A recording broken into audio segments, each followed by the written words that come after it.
দুটো কথা বলবো বলে ভিডিওটা অন করলাম। অ্যাকচুয়ালি কাজের মধ্যে ছিলাম। কালকে অনেক রাতে আমি একটা ভিডিও দেখি, যেখানে কিনা যেটা অ্যাজ ইউজুয়াল এক্সপেক্টেড। প্রথমে তো বলি, আমাদের যে মেসোমশাই মানে সন্দীপের বাবা, উনি কালকে দুটো কবিতা পাঠ করেছেন। এর আগেও উনি করেছিলেন। আমি একটা জিনিস কিছুতেই বুঝতে পারি না, মানে আমার মাথাতেই আসে না, এই বয়সে দাঁড়িয়ে অক্লান্ত পরিশ্রমের পর এত গুণ একটা মানুষের মধ্যে কি করে থাকতে পারে।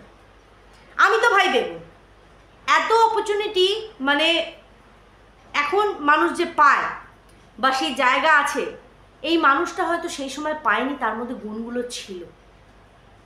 সেই গুণই কিন্তু মানুষের মধ্যে মানে জেনেটিক হিসাবে যায়।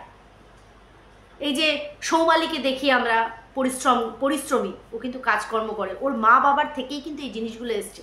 আজকে ভালোই হতে পারে মা বাবা তার কাছে অপ্রিয় হয়ে গেছে অপ্রিয়, কিন্তু তারা তাদের দিক দিয়ে ঠিক আছে, তারা ঠিক আছে।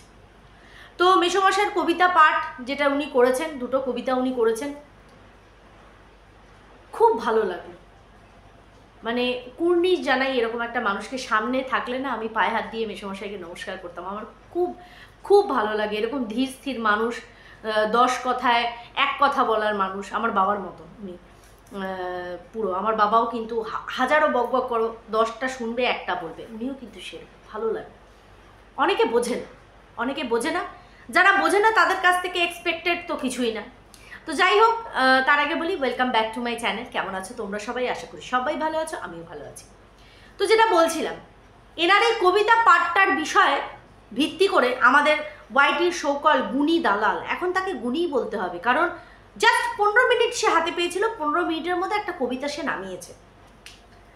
তার মানে তার মধ্যে গুণ আছে, বেগুন সে না। ভালো গান করে, খুব ভালো, কিন্তু বিষয়টা কোথায় জানিস? তোর এই গুণগুলোর মানে সঠিক কদর তোর মানুষগুলো বুঝলো না, সত্যি বুঝলো না। আজকে ওয়াইটিতে এসে তোকে জানান দিতে হয় এই আমাকে কেমন লাগছে, আমি কেমন করলাম, তার সাথে সাথে নিজের মানুষগুলোর প্রশংসা পেতে ইচ্ছা করে না। কিন্তু তুই সেই দিক দিয়ে অভাগী, জানিস। আজকে আমি একদম ড্যাম শিওর, এখন আমি তোকে নিয়ে ভিডিও যেহেতু করি না, কিন্তু আমি একদম ওতপ্রোতভাবে তোকে বুঝি যে এই যে মানুষটি একটা কিছু করেছে, সেটাকেও তুই কন্টেন্ট হিসাবে ইউজ করবি। আর তুই করলি, সেটাই স্বাভাবিক। তার বদলে তুই আরেকটা কবিতা বানালি, যেটা কিনা তাকে ঠুকে করলি। এটাই তোর হচ্ছে আসল অকাত, এটাই তুই পারবি। বড়দেরকে সম্মান দেওয়া, এগুলো যারা তোর কাছ থেকে আশা করে, বড় তারা হচ্ছে সবচেয়ে বড় মূর্খ, যারা তোর কাছে এগুলো আশা করে যে তুই কাউকে সম্মান দিবি, কারণ একটা বিষয়কে তুই সোজা মুখে স্পষ্ট পরিষ্কার মনে অ্যাপ্রিসিয়েট করবি, তাকেও তোকে সেখানে ঠুকতে হচ্ছে। একটা বয়স্ক মানুষ সাথে পাশে থাকে না, কোনো কিছুতে থাকে না, তাকে তোকে পিঞ্চ করতে হলো সেই জায়গায় যে কিনা ছেলে সন্তানকে আপন করে মেয়ে সন্তানকে দূরে করে দেয়। আজকে কি পরিস্থিতিতে দি সোফিস্টিকেটেড দি ভাইকে তার মামার বাড়িতে পাঠানো হয়েছিল, বা কি পরিস্থিতি ছিল ওই সময়, কিন্তু আমরা কেউ ছিলাম না।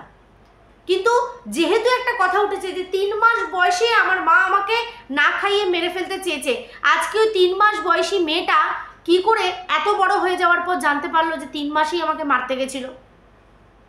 নিশ্চয়ই যাদের কাছে পালিত হয়েছে তারাই কানে বিষ মন্ত্রটা ঢেলেছে। আর যদি এরকমই থাকতো যে মা বাবা এতই খারাপ, তাহলে প্রথম দিকে যেভাবে আমরা দেখেছি সন্দীপের বিয়ে, হ্যানা ত্যানা, ব্যাঙ্গালোর যাওয়া ঠাওয়া, সেগুলো কি ছিল?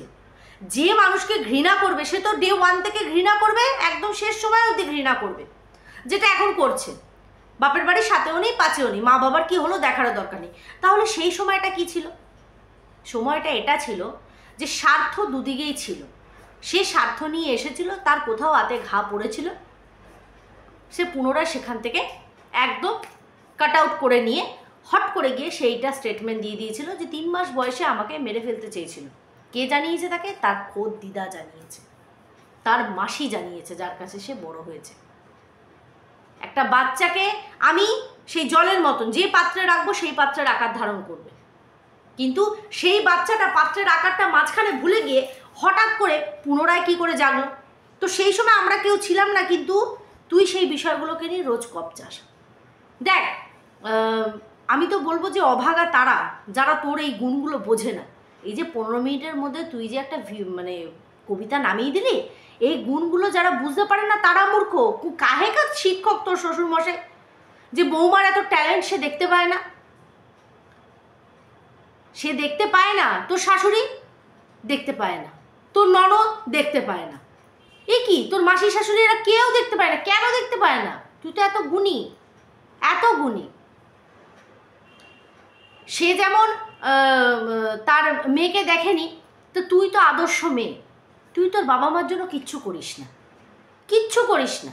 করে কে? তোর মেজ বোন। ওই জন্য তোর মা নিজের সম্পূর্ণ সময়টা তাকে দেয়। তোর হাজারো অসুবিধা তোর মা তোকে ঘুরে দেখে না। হ্যাঁ, আলেকালে মনে পড়লো তখন এলো। মনে রাখবি যে এগুলো কিন্তু অভাগীর লক্ষণ। তুই এই সুখগুলো কোনোদিনও পাবি না, এই সুখ থেকে তুই বঞ্চিত।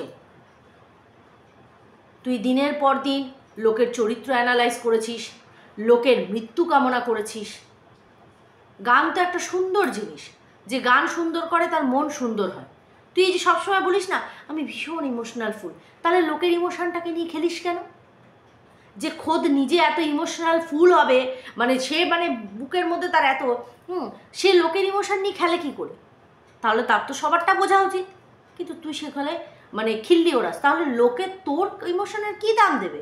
ভাড় মে যায় তোর ইমোশন, ভাড় মে যায়। কী বিষয় তুই ইমোশন হলি না হলি ডাজন্ট ম্যাটার।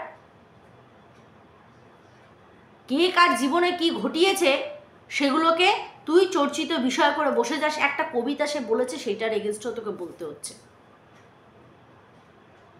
নিজেকে রেকটিফাই করার চেষ্টা কর, দেখবি আশপাশটা পরিষ্কার রাখবে। তোকে এখন বলি না কেন জানিস তো? কারণ তোকে বলা মানে দেওয়ালে গিয়ে নিজের মাথা ঠোকা। কারণ তুই তো কুকুরের লেজ, তুই শুধরানোর না। তাই যে শুধরানোর না তার পেছনে টাইম ওয়েস্ট করতে হয় না, ওই জন্য আমি ওয়েস্ট করিও না, করি না। গা জ্বলে যায় তোকে দেখলে, আমার বিরক্ত লাগে। মানে একটা অস্বস্তিকর একটা নারী তুই, মানে কী বলবো। গুণ কায় কায় এত গুণ যে কোনো কাজেই লাগলো না। এখানে একটা দাদু, তুই বলছিস কালারিং অ্যালফাবেট কিনতে পাওয়া যায়, তবুও সে কষ্ট করে করেছে, সেটা তার গুণ।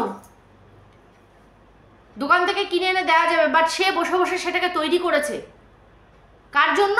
নিজের শখের জন্য না, নিজের নাতির জন্য। আর ওদিকে আরেক দাদু, মামার বাড়ির তরফের দাদু, ভুঁড়ি উঁচিয়ে রিলস বানাচ্ছে। তফাৎটা এখানে। আজকে এই দুটো মানুষ, এই সন্দীপ মিত্র চ্যানেল বা my village life Sandip, whatever, এই দুটো চ্যানেল বাদ দিয়ে তার মেয়ে যখন এত বড় একটা চ্যানেল, অনায়াসে তারা কিন্তু সেই সময় যখন কন্ট্রোভার্সি চলছিল তারা কিন্তু আরামসে একটা চ্যানেল খুলে দিয়ে নিজেদের দুখড়া গাইতে পারতো, হু করে সেই চ্যানেল গ্রো করে যেত। কিন্তু তাদের মোটিভ সেটা ছিলই না। তারা খাটনেওয়ালা, খেটে খাওয়া মানুষ, খেটে খাওয়া মানুষ, এখনও খাটছে। কিন্তু সেখানে ওই আরেক বাবা, সেও তো বাবা, কই তাকে নিয়ে তো চর্চা করতে বসিস না, তাকে নিয়ে তো বসিস না, যে সে এখন ভুঁড়ি উঁচিয়ে উঁচিয়ে রিলস করে বেড়াচ্ছে। কিন্তু সেখানে তোর বলার মুরদ নেই, কারণ চাটন দিতে হবে। সেই সব নারীগুলোকে চাটন দিতে হবে যারা কিনা পরপুরুষে আসক্ত। তুই আবার ঘেন্না পাস কারোর কিছু পেলে, তুই আবার তুই আবার আমাকে বলতে বসিস যে কিনা সারাটা দিন মন্দির আর প্যান্টির ভেতরে ঢুকে থাকতিস। তুই নিজে বলেছিস, এগুলো আমাদের কারোর এক্সট্রা কথা না, তোর নিজের বলা কথা। পাপের টাকা মানে মন্দিরাকে ওই সময় সাপোর্ট করেছিস, মানে পাপের টাকা কামিয়েছিস, ওই ট্রিটমেন্ট করেছিস ওই টাকা দিয়ে। কাজে লাগে, লাগে, লেগেছে, লেগেছে। যাই, ট্রিটমেন্টের বিষয়ে তুই কিছু বলিস না, সবাই আমরা বুঝতে পারি, ঠিক আছে, ছাড়। ওই সব জায়গা ফালতু বলে তো লাভ নেই। যেটা নেই, হবে কি হবে না তার কোনো মানে ইয়ে নেই, সেটা নিয়ে আর কি তোরে বলবো। তুই তো জানিস, ব্যাস তাহলেই হবে। আর দুনিয়ার লোককে না জানালেও চলবে, না জানালেও চলবে। বাড়ির একটা মাত্র বউ হয়ে জীবনে কিছু দিতে পারিসনি, ওই জন্য নিজেও কিছু পাসনি, নিজেও কিচ্ছু পাসনি। তারা দুটো মানুষ অক্লান্ত পরিশ্রমের পরও ওইটুকু বাচ্চাটার পেছনে লেগে থাকে, নতুন কিছু শেখানোর জন্য, নতুন কিছু করার জন্য। একটা দাদুর সারাক্ষণ নাতির উপরে টার্গেট রয়েছে, তার বই মলাট করা থেকে তার পড়ানোগুলো, তার স্কুলে নিয়ে যাওয়া, এগুলো দেখে সে। এগুলো তো আয়াবৃত্তির কাজ, তুই তো মনে করিস এগুলো আয়া।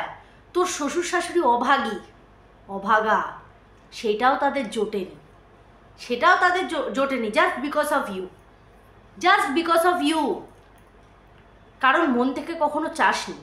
আমি তো বলবো না যে সন্তানহীনতা কারোর পাপ, কখনো না, এটা রোগ, কিন্তু তুই কখনো চাসই। কত কি শুনতে হয়েছে যে সিম্প্যাথি কার্ড খেলিস না, কত কি শুনতে হয়েছে। তুই দেখ সামনে থেকে তুই এমন এমন মানুষদের শুনিয়েছিস যারা তোকে আগে শোনাতে যায়নি। পেরেছিস? শ্বশুরবাড়ির যে লোকজনরা তোকে ঠুকেছে দিন রাত্রির, বলেছে তোকে, জানি না সত্যি মিথ্যে, তোকে বিশ্বাস করি না আমি। যদি এরকম হয়েও থাকে তাদেরকে জবাব দিতে পেরেছিস? জবাব দিতে পেরেছিস? ওই জন্যই তো ননদ বলেছিল না ঠাস করে এক চড় মারবে। কেন এমন কি করেছিলিস? আমাদের তো আমার শ্বশুরবাড়ির লোকজন কেউ বলার সাহস পাবে না যে ঠাস করে এক চড় মারবে। তোকে বলেছিল, তোকে বলেছিল। এগুলো দেখ, তোর যত বলতে বসবো না তত কম, তত কম। যেখানে বলার সেখানে বলার আর তোর সেই মুরদ নেই। কি করিস রোজ সকালবেলা? সতী, সোনা দাদা কিভাবে সতীকে ডাকছে, মানে ঢাকছে, আর সতী কিভাবে ওদের ঢাকছে। ঢাকুক না, সব সম্পর্ক ওই যে কলঙ্কিত হবে তা তো না। কলঙ্কিত তো তোর চোখটা, চোখ দুটো তোর কলঙ্কিত, যার জন্য যেটা দেখি সেটাই কলঙ্কিত। যাক ঠিক আছে, তোকে বেশি বলার, বিশ্বাস কর, মানে আমি অন গড আমার ভিউয়ার্সদের উদ্দেশ্যে বলছি, বিশ্বাস করো ভেতর থেকে না কিচ্ছু আসে না ওর জন্য বলার, কিচ্ছু না।